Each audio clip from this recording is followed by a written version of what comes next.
अगर आप किसी कंपनी में काम करते हैं, आपका पीएफ कटता है या फिर आप पीएफ का यहाँ पे बेनिफिट लेना चाहते हैं, तो बेनिफिट लेने से पहले आपको यहाँ पे ई नॉमिनी के रूप में एक व्यक्ति को ऐड करना होगा। तो यहाँ बहुत सारे लोगों के मन में ये क्वेश्चन आता है कि मेरे मम्मी है, पापा नहीं है, या फिर पापा है मम्मी नहीं है, या फिर फैमिली मेंबर में बहुत सारे लोग ऐसे होते हैं जिनके मम्मी पापा भाई बहन कोई भी लोग नहीं होते हैं, तो उनको किन लोगों को यहाँ पे ई नॉमिनी के रूप में रखना है। तो वीडियो को स्टार्ट करने से पहले मैं आपसे रिक्वेस्ट करता हूं कि अगर आप हमारे चैनल पे नए हैं तो चैनल को सब्सक्राइब करके बेल आइकन को प्रेस कर दीजिएगा और अपने दोस्तों के साथ शेयर कर दीजिएगा। दोस्तों, इस चैनल पे मैं आपको इस तरह के नए नए इन्फॉर्मेशन और सटीक जानकारी आपको देते रहता हूं। तो चलिए वीडियो को स्टार्ट करते हैं। देखिए दोस्तों, अगर आप ईपीएफओ मेंबर हैं और आप चाहते हैं कि मेरा पीएफ का यहाँ बेनिफिट मिले, तो इसके लिए आपको एक ई नॉमिनी ऐड करना है और उन्हीं व्यक्ति को यहाँ पे ईपीएफओ के रूप में ऐड करना है जिन्हें आप भरोसा करते हैं, ठीक है। और दूसरी बात यह है कि आप उन्हीं व्यक्ति को यहाँ ईपीएफओ मेंबर के रूप में ऐड कर सकते हैं जो अभी जिंदा है, ठीक है। क्योंकि आपकी कुछ हो जाने पे, यानी कि आपकी मृत्यु हो जाती है या फिर आपकी एक्सीडेंट हो जाती है, तो आपका जो भी यहाँ पैसा यूएएन अकाउंट में 12% हर महीने कट के यहाँ पे जमा होती है, उस पैसे को वही क्लेम कर सकता है जिन्हें आप ई नॉमिनी के रूप में ऐड कर लिए हैं। आप एक या फिर एक से ज्यादा भी यहाँ पे ई नॉमिनी ऐड कर सकते हैं, इसमें घबराने की कोई बात नहीं है। तो चलिए वीडियो को आगे स्टार्ट करते हैं। तो मैं यहाँ पे सिस्टम पे बता रहा हूँ। अगर आप मोबाइल से हैं तो आप किसी भी ब्राउज़र को ओपन कर लीजिएगा। उसके बाद आपको डेस्कटॉप मोड को ओपन कर देना है। उसके बाद यहाँ पे आपको टाइप कर देना है यूएएन लॉगिन। तो यहाँ पे यूएएन लॉगिन टाइप करेंगे तो सबसे ऊपर में आपको ये वाला साइट ओपन हो जाएगा। यहाँ पे आपको यूएएन नंबर को यहाँ टाइप कर देना है, पासवर्ड को यहाँ, उसके बाद कैप्चा को यहाँ फिलअप करने के बाद साइन इन के बटन पर क्लिक कर देना है। देखिए दोस्तों, अगर आपके पास यूएएन और पासवर्ड नहीं है तो किस तरह से पासवर्ड निकालेंगे, यूएएन किस तरह से निकालेंगे, अलग से वीडियो बना के रखे हैं, आप वहाँ पे क्लिक कर सकते हैं।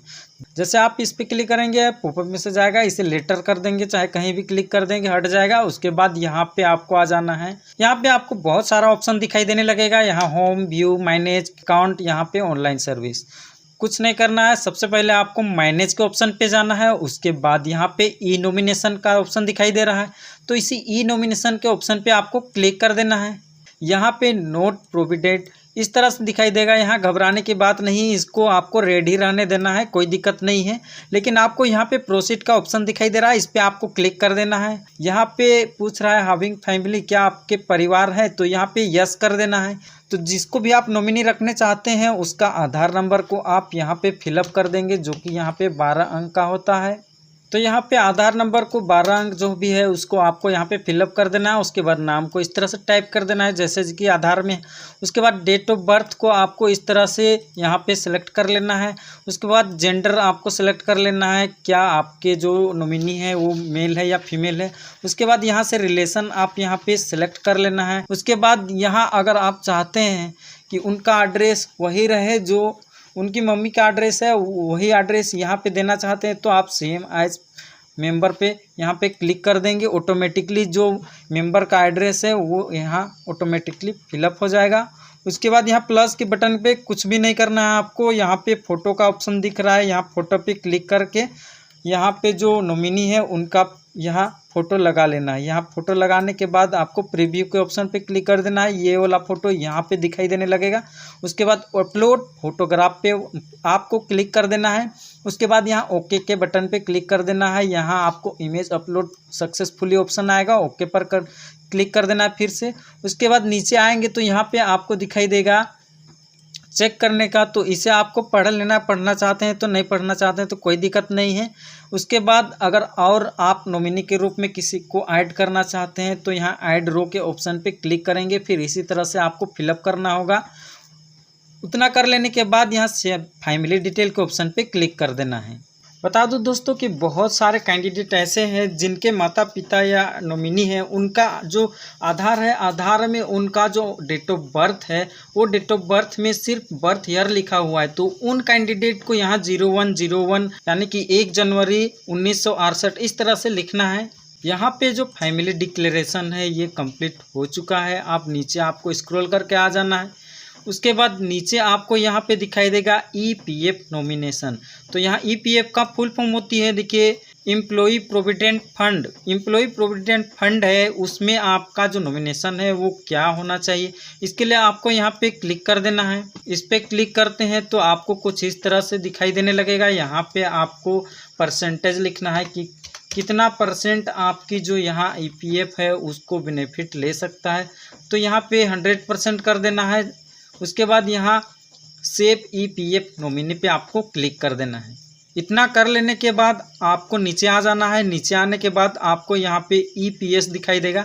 EPS नॉमिनेशन क्या होती है, देखिए दोस्तों यहाँ बहुत सारे कैंडिडेट ने यहाँ गड़बड़ कर रहे हैं। EPS की फुल फॉर्म होती है एम्प्लॉई पेंशन स्कीम, यानी कि जब आप बूढ़े हो जाएंगे तो उस समय के लिए आपके जो अकाउंट से 12% पैसे रखे जा रहे हैं वो बूढ़े के समय में आपको मिलेंगे। वो पैसे अगर आपकी मृत्यु या किसी भी तरह की दुर्घटना की दशा में आपके पैसे को कौन यहाँ पे निकाल सकता है, उसके लिए आपको यहाँ पे एक नॉमिनी रखना है। उस नॉमिनी का आधार दे देना है जिसका आप यहाँ पे देना चाहते हैं। उसके बाद यहाँ फोटो अपलोड करने के लिए click here to upload photograph, यहाँ पे क्लिक कर देना है। उसके बाद चूज फाइल पर क्लिक करना है, फिर आपको फ़ोटो को सिलेक्ट कर लेना है, फिर ओपन पे क्लिक कर देना है। प्रीव्यू पे क्लिक करेंगे, यही फ़ोटो आपको यहाँ पे दिखाई देने लगेगा। उसके बाद अपलोड फोटोग्राफ के ऑप्शन पे क्लिक करेंगे, पॉपअप में आपको यहाँ ओके आएगा, फिर ओके से आपको क्लिक कर देना है। इतना कर लेने के बाद आपको यहाँ फ़ोटो दिखाई देने लगेगा। यहाँ पे आपको अपना एड्रेस को फिलअप कर देना है। यहाँ पे कुछ इस तरह से आपको यहाँ फिलअप कर देना है। फिलअप कर लेने के बाद यहाँ चेक बॉक्स को क्लिक कर देना है, फिर सेव EPS नॉमिनेशन पे आपको क्लिक कर देना है।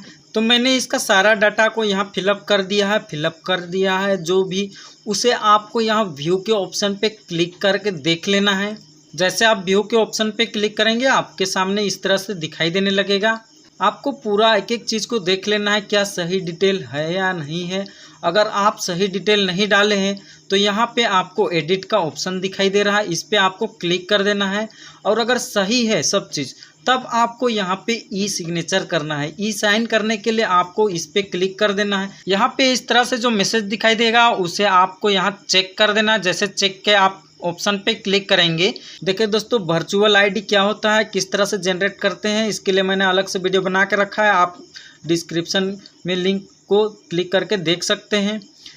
मैं यहाँ पे आधार से OTP मंगाना चाहता हूँ तो आधार OTP को यहाँ फिलअप करके उसके बाद यहाँ गेट OTP के ऑप्शन पे क्लिक कर दूंगा। आधार नंबर से जो मोबाइल नंबर यहाँ रजिस्टर्ड है उसमें एक OTP जाएगा, उस OTP को आपको यहाँ पे फिलअप कर देना है, 6 अंक का होता है। उसके बाद आपको यहाँ सबमिट के ऑप्शन पे क्लिक कर देना है। तो दोस्तों हम लोग यहाँ पे सीखे कि किस तरह से आपको यहाँ पे ई साइन करना है, और यहाँ पे हम ये भी देखें कि ई नॉमिनेशन किस तरह से यहाँ पे ऐड करते हैं। तो यहाँ पे आपको कुछ देर तक वेट करना है। वेट कर लेने के बाद आपको कुछ इस तरह से मैसेज आ जाएगा। उसके बाद यहाँ पे आपको चेक करना है कि क्या हमारा EKYC कंप्लीट हो गया है या नहीं। तो इसके लिए आपको यहाँ पे मैनेज पे क्लिक करना है। उसके बाद ई नॉमिनेशन, इस पर आपको क्लिक कर देना है। तो यहाँ पे आपको ग्रीन कलर में टिक का ऑप्शन आएगा और यहाँ पे लिखा आएगा नॉमिनेशन सक्सेसफुल। जैसे आप नॉमिनेशन सक्सेसफुल करते हैं तो इसका डेट भी दिखाएगा, कंप्लीटेशन डेट। देखिए दोस्तों अगर ई नॉमिनेशन सक्सेसफुल अगर आपका हो जाता है तो सालाना आपका जो भी PF कटता है उस PF का 8% आपके अकाउंट में ब्याज के रूप में देती है। इसलिए ई नॉमिनेशन करना बहुत ज़रूरी है, आपको यहाँ सालाना 8% का ब्याज भी मिलेगा। मिलते हैं अगले वीडियो में। जय हिंद, वंदे मातरम।